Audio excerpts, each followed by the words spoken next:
Hello बच्चों, हम लोग क्लास 12th की आर डी शर्मा सॉल्व कर रहे थे, जिसमें हमने चैप्टर 4 में एल्जेब्रा ऑफ मैट्रिसेस में थोड़ा सा इंट्रोडक्शन पार्ट कवर कर लिया था, जिसमें हमने आपको समझाया था कि मैट्रिक्स जो है क्या होती है।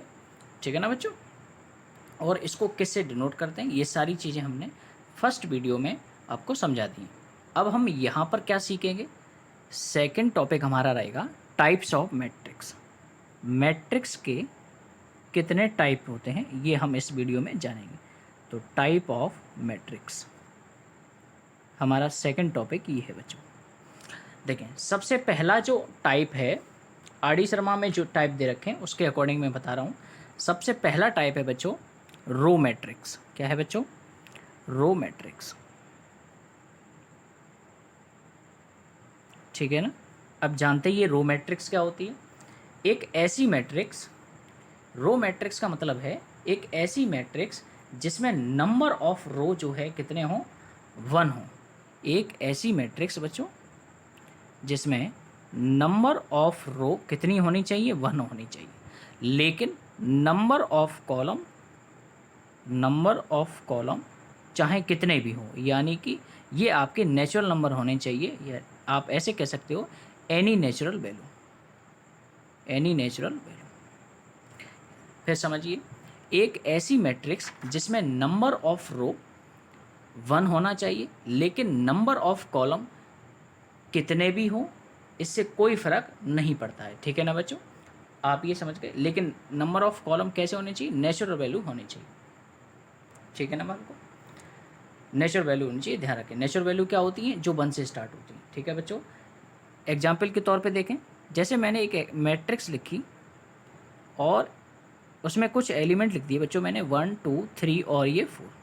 तो अभी आप देखें, ये पूरी क्या है आपकी, रो 1 है। ये एक रो है। कितनी रो है बच्चों, एक। तो इसका ऑर्डर क्या होगा, 1 क्रॉस। अब सुनिए, कॉलम कितने हैं बच्चों, ये देखो, ये पूरा 1 एक कॉलम, ये दूसरा और ये तीसरा और ये चौथा। तो कॉलम कितने हैं बच्चों, 4। तो ये मैट्रिक्स जो है इसका ऑर्डर कितना हुआ बच्चों, 1 क्रॉस 4, यानी कि इसमें 1 तो नंबर ऑफ रो है और कॉलम कितने हैं बच्चों, 4।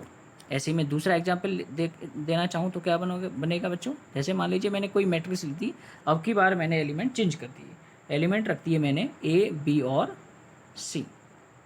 अब देखें, इसमें अभी भी नंबर ऑफ रो कितनी है बच्चों, 1, और कॉलम कितने हैं अब की बार, 1 2 और ये 3। तो नंबर ऑफ कॉलम कितने हैं, 3, और नंबर ऑफ रो कितनी है बच्चों, 1।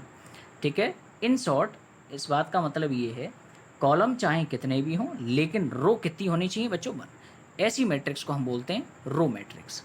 सेकंड टाइप पे चलते हैं। सेकंड है हमारा, सेकंड है बच्चों कॉलम मैट्रिक्स।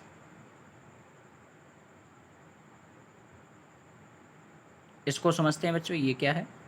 कॉलम मैट्रिक्स एक ऐसी मैट्रिक्स जिसमें नंबर ऑफ कॉलम 1 हो और नंबर ऑफ रो जो हैं वो चाहे कितने भी हों, यानी कि any natural value. Number of row जो है वो कैसे होने चाहिए, एनी नेचुरल वैल्यू होनी चाहिए। ठीक है।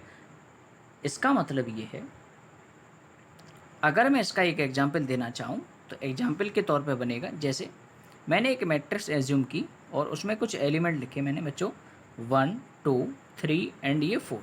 तो अब समझिए, यहाँ पर रो कितनी है, ये देखो, ये पहली रो, ये दूसरी रो, ये तीसरी रो, ये चौथी रो। हॉरिजॉन्टल वाली क्या होती हैं, रो होती हैं। तो रो कितनी हो गई बच्चों, 4 क्रॉस। कॉलम कितने हो गए, ये इस पूरे को हम एक कॉलम पढ़ेंगे। तो कॉलम कितने हैं बच्चों, 1। तो हम यहाँ देख रहे हैं इसमें नंबर ऑफ कॉलम कितने हैं बच्चों, 1, और नंबर ऑफ रो कितनी है, 4। ऐसे एक और एग्जांपल आप अपने मर्जी से इस्टेब्लिश करिए। जैसे मैंने लिख दिया बच्चों ए बी कॉमा सी, ये। तो यहाँ देखिए, ये पहली रो है, ये दूसरी रो है और ये तीसरी रो है। और ये पूरा जो ए कॉमा बी कॉमा सी, ये जो वर्टिकल लाइन से नोट कर रहे हो, इसको हम पढ़ेंगे बच्चों को क्या, पहला एक कॉलम। तो इसमें देख रहे हैं आप, तीन तो क्या है बच्चों, रो हैं, और कॉलम कितने हैं बच्चों, 1। ठीक है। तो सबसे पहले ऑर्डर कैसे लिखते हैं, पहले रो लिखते हैं फिर कॉलम लिखते हैं। तो आप यहाँ देख रहे हो, कॉलम मैट्रिक्स का मतलब इन शॉर्ट ये है कि जिसमें कॉलम कितने होने चाहिए, 1 होने चाहिए, रो आपकी चाहे जितनी भी हों और मतलब क्या, इस बात का मतलब ये रो जो है वो नेचुरल वैल्यू होनी चाहिए। ठीक है ना बच्चों, आगे बढ़ते हैं। नेक्स्ट टाइप,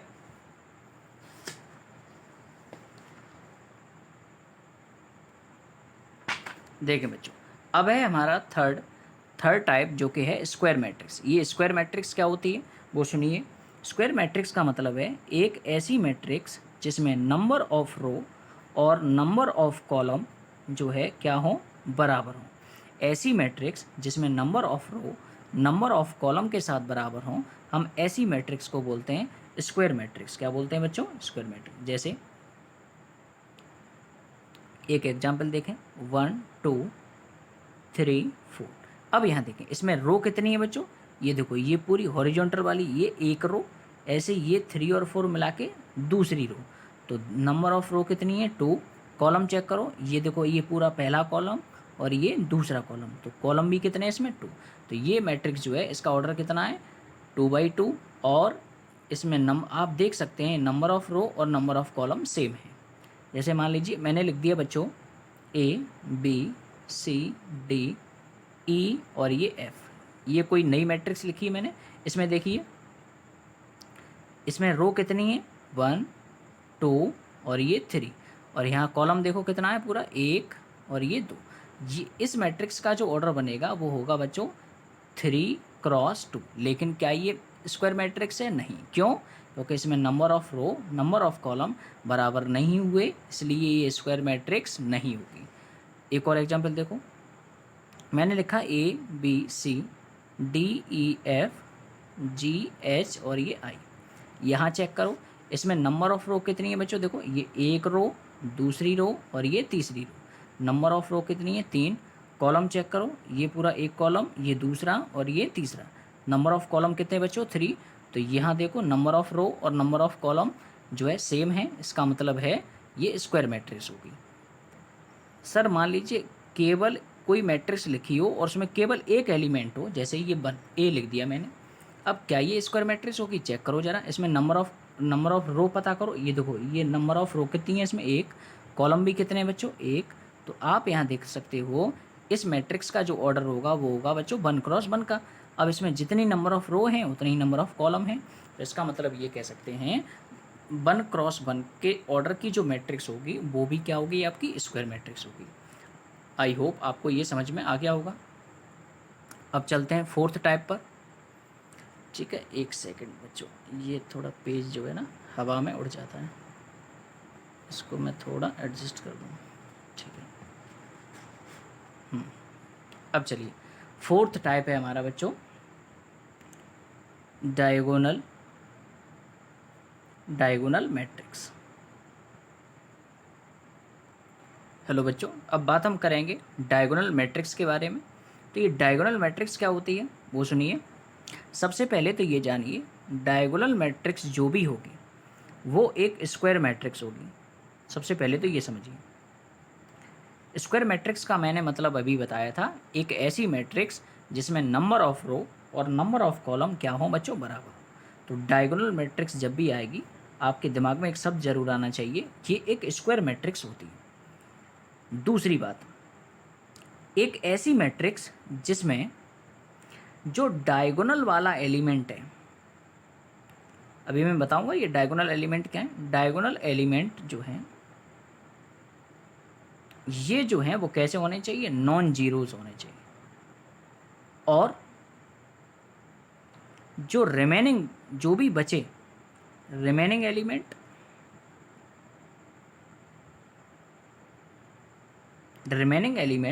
एक्सेप्ट डायगोनल वो कैसे होने चाहिए, जीरो होने चाहिए। वो ज़रा सुनिए, ये मैंने क्या बोल दिया, पहले मैं सारी चीज़ें आपको आसानी से समझाता हूँ।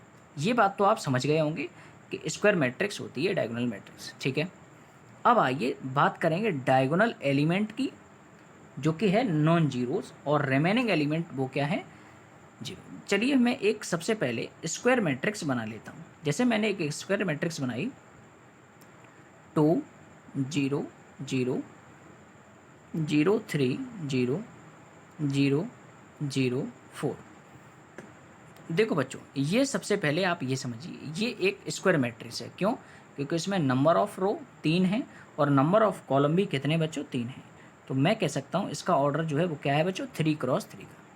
पहले ये बताइए क्या ये स्क्वायर मैट्रिक्स वाला पॉइंट समझ में आ गया? ये एक स्क्वायर मैट्रिक्स थी। अब सुनिए डायगोनल एलिमेंट क्या होता है, ये मैंने जो यहाँ लिखा है ना डायगोनल एलिमेंट, ये क्या होता है? डायगोनल एलिमेंट होता है बच्चों जहाँ पर ये होता है आपका प्रिंसिपल डायगोनल। ये क्या होता है बच्चों? प्रिंसिपल। 3x3 की मैट्रिक्स है तो आप ये डायगोनल कहोगे, ये वाला जो है डायगोनल नहीं होगा। इसका मैं रीज़न आपको बताऊंगा, पहले आप ये समझिए 3x3 मैट्रिक्स में ये डायगोनल एलिमेंट होता है, प्रिंसिपल डायगोनल भी बोलते हैं इसको। अगर मैट्रिक्स 2x2 की है तो कौन सा डायगोनल होगा? जैसे मान लीजिए मैंने आपसे कहा 1 0 और 2 0, तो 2x2 मैट्रिक्स में ये जो है ना ये होगा आपका डायगोनल या प्रिंसिपल डायगोनल, ठीक है। ये हैं डायगोनल एलिमेंट। तो इन्होंने ये कहा है कि ये जो डायगोनल एलिमेंट हैं वो कैसे होने चाहिए? नॉन जीरोस, यानी कि ये जीरो नहीं होने चाहिए। दूसरी बात, रिमेनिंग एलिमेंट डायगोनल के अलावा, ये डायगोनल एलिमेंट के अलावा जो कुछ भी एंट्री हैं वो सारी की सारी कैसी होनी चाहिए? जीरो। डायगोनल एलिमेंट के अलावा जो भी बची एंट्री हैं वो सब के सब जीरो होनी चाहिए। ऐसी मैट्रिक्स को हम बोलते हैं डायगोनल मैट्रिक्स। अब सुनिए डायगोनल एलिमेंट यही क्यों होता है? सर ये वाला डायगोनल क्यों नहीं ले रहे आप? उसका कारण सुनिए। डायगोनल एलिमेंट की जो डेफिनेशन होती है वो होती है किसी भी मैट्रिक्स में जहाँ नंबर ऑफ रो और नंबर ऑफ कॉलम बराबर हो जाएं, जैसे i बराबर j हो। ये क्या है? ये होता है बच्चों a11, ये होता है a12, ये होता है a13, ये है a21, ये है a22, ये a23, ये है बच्चों a31, ये a32 और ये a33। इनका मतलब क्या है? ये एलिमेंट है, मतलब तीसरी रो का पहला एलिमेंट, ये तीसरी रो का दूसरा एलिमेंट, ये तीसरी रो का तीसरा एलिमेंट। तो जहाँ पर ये i और j बराबर हो रहे हैं, यानी कि a11 हो रहा है, वो 22 हो रहा है ये, और 33 हो रहा है, जहाँ पर i और j बराबर हो रही है उसी को बोलते हैं डायगोनल एलिमेंट। आप ऐसा नहीं करोगे सर ये वाला डायगोनल इसलिए नहीं लिया क्योंकि यहाँ आप देख रहे हो यहाँ a13 लिखा है। a13 का मतलब है नंबर ऑफ रो और नंबर ऑफ कॉलम यहाँ पे बराबर नहीं आई, तो ये वाला डायगोनल नहीं बनेगा। इसको अगर ये नहीं समझ में आया तो कोई दिक्कत वाली बात नहीं, मैं थोड़ा आगे वीडियो में आपको ये सारी चीज़ बता दूंगा, ये a11 क्या है, a12 क्या है। आप थोड़ा सा पेशेंस रखिए बच्चों, केवल यहाँ पे अभी ये जानिए कि प्रिंसिपल डायगोनल 3x3 मैट्रिक्स हो तो ये वाला प्रिंसिपल डायगोनल होता है, 2x2 मैट्रिक्स हो तो ये वाला प्रिंसिपल डायगोनल है। इसका मतलब मैं ये कहना चाहता हूँ कि जो डायगोनल एलिमेंट होगा वो इधर से काउंट करोगे, ऐसे ऐसे काउंट नहीं करोगे, डायगोनल यहाँ से ऐसे काउंट करोगे। एक और मैं मैट्रिक्स बना दे रहा हूँ बच्चों 4x4 की, जिससे आपको आसानी से समझ में आ जाए। 4x4 देखो, डायगोनल मैट्रिक्स का मतलब मैंने बताया ये स्क्वायर मैट्रिक्स होगी, इसका मतलब है number of row number of column के साथ बराबर होगी। तो मैं एक 4x4 की मैट्रिक्स लिख दे रहा हूँ, उसको आप देख लो, और उसमें मैं डायगोनल एलिमेंट भी बना दे रहा हूँ।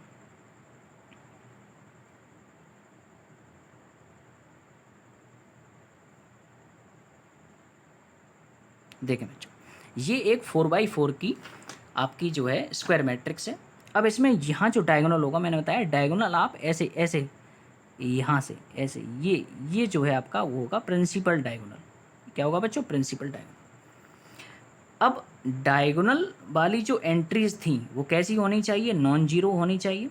और जो बाद बाकी की एंट्री हैं डायगोनल को छोड़कर जो भी बची वो हर जगह 0 0 0 0 दिखाई देना चाहिए। ये है आपका बच्चों क्या? एक डायगोनल मैट्रिक्स। एक नोट पॉइंट कर लीजिए बच्चों। क्या नोट पॉइंट करेंगे? कि जो नल मैट्रिक्स होती है, आगे मैं बताऊंगा ये नल मैट्रिक्स क्या है। नल मैट्रिक्स जो है ये भी आपकी एक डायगोनल मैट्रिक्स होती है। ये भी आपकी एक क्या होती है बच्चों? डायगोनल मैट्रिक्स होती है। नल मैट्रिक्स जो है वो भी आपकी एक डायगोनल मैट्रिक्स होती है। इसका मैं रीजन आपको बाद में समझाऊंगा। यहाँ चलिए, पहले आप नल मैट्रिक्स समझ लें, उसके बाद समझाएंगे, ठीक है ना बच्चों। अब नेक्स्ट टाइप आता है बच्चों हमारा स्केलर मैट्रिक्स। स्केलर मैट्रिक्स, ये स्केलर मैट्रिक्स क्या है वो सुनिए। एक ऐसी मैट्रिक्स, स्केलर मैट्रिक्स क्या है बच्चों वो सुनो। एक ऐसी मैट्रिक्स, एक ऐसी मैट्रिक्स जहां पर डायगोनल एलिमेंट, जहां पर डायगोनल एलिमेंट जो है हर जगह कैसा होना चाहिए, सेम होना चाहिए। डायगोनल में जितने भी एलिमेंट है, ये देखो यहाँ पर आप देख रहे हैं ऊपर वाली मैट्रिक्स में डायगोनल एलिमेंट जो है अलग अलग हैं बच्चों, 1 2 3 और ये 4। अभी जो डायगोनल एलिमेंट होंगे वो कैसे होने चाहिए बेटे, सेम होना चाहिए। कैसे होना चाहिए, सेम होना चाहिए। दूसरी बात, बची हुई जो एंट्री हैं नॉन डायगोनल एलिमेंट यानी कि रिमेनिंग एंट्रीज, रिमेनिंग एंट्रीज जो हैं वो कैसी होनी चाहिए बच्चों, should be zero. Remaining entries जो है जीरो होनी चाहिए। एक बार इस बात को समझ लो। मैंने बच्चों एक बनाई आपकी स्क्वायर मैट्रिक्स, और एक बात ध्यान रखो, स्केलर मैट्रिक्स भी जो है वो एक स्क्वायर मैट्रिक्स होनी चाहिए। पहले तो ये नोट पॉइंट जरूर रखें, ये भी एक ऐसी मैट्रिक्स होनी चाहिए बच्चों, स्क्वायर मैट्रिक्स। अब समझिए, एक मैंने स्क्वायर मैट्रिक्स तैयार करी 2x2 की, ये देखो 3 0 0 3। अब डायगोनल एलिमेंट कैसे काउंट करते हैं मैंने बताया, ऐसे करके। ये जो है आपका ये क्या होगा, डायगोनल होगा। अब यहाँ जो डायगोनल में जो एलिमेंट लिखे हैं 3 3, ये डायगोनल एलिमेंट कैसे होने चाहिए बच्चों, सेम होने चाहिए। और जो रिमेनिंग एंट्री हैं डायगोनल को छोड़कर जो भी बचे, जो भी चीज़ एलिमेंट दिखाई दे रही है वो सब के सब कैसे होने चाहिए, जीरोज होने चाहिए। यही आपकी क्या है, स्केलर मैट्रिक्स की डेफिनेशन है। मैंने इस डेफिनेशन को बस शॉर्ट में समझा दिया है, ठीक है ना बालको। अच्छा, 3x3 की हो तो क्या होगा, जैसे मान लीजिए मैंने एक मैट्रिक्स लिखी 5 0 0 0 5 0 0 0 5, ये कोई बच्चों मैट्रिक्स है, ठीक है। ये कितने बाई कितने की मैट्रिक्स है, 3x3 की, क्योंकि बच्चों इसमें 3 रो हैं और 3 ही कॉलम हैं। अब यहाँ देखो, ये जो डायगोनल है ना, ये इसमें जितनी भी एंट्री हैं वो कैसी हैं, सेम हैं, और बाद बाकी के सभी लोग कैसे हैं, जीरो हैं। यही आपकी क्या है, स्केलर मैट्रिक्स है। और स्केलर मैट्रिक्स जो है एक स्क्वायर मैट्रिक्स होती है, ये आप ध्यान रखेंगे। नेक्स्ट टाइप पर चलते हैं बच्चों, हमारा आइडेंटिटी मैट्रिक्स। आइडेंटिटी मैट्रिक्स देखें बच्चों,